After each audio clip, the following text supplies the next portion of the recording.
Hello everyone, কেমন আছো তোমরা সবাই? আশা করছি ভীষণ ভালো আছো। আমার ছোট্ট ইউটিউব ফ্যামিলিতে তোমাদের সকলকে ওয়েলকাম। শীতের মোস্ট পপুলার ফ্লাওয়ার চন্দ্রমল্লিকা আমার কিন্তু পুরোপুরি রেডি। তো তোমরাও কে কে রেডি করে ফেলেছো আমাকে কমেন্টে কিন্তু জানিও। তো পুরোপুরি রেডি, আর প্রচুর পরিমাণে গাছটাতে কুড়িও চলে এসেছিলো। আর আমি শুকনো পাতাগুলো এখানে ফেলে দিচ্ছিলাম, আর গাছটা আমি কিন্তু ওই একটু গোবর সার, পাতা পচা সার এইসব দিয়ে আর কি বসিয়েছিলাম। বেলে দোআঁশ মাটি যেমন হয় সেই রকম একটু ভারী মাটি পছন্দ করে, আর একটু খেতে ভালোবাসে চন্দ্রমল্লিকা, তোমরা সবাই জানো।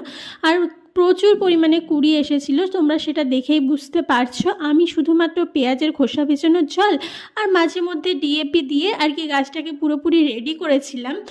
আমার হাতে সময় থাকলে আমি অর্গ্যানিক দিয়েই রেডি করতাম, বাট আর কি ছিল না বলে আমি ডিএপি দিয়েছিলাম মাঝে মাঝে। আর কাটিং থেকেও আমি বেশ কয়েকটা চারা তৈরি করেছিলাম।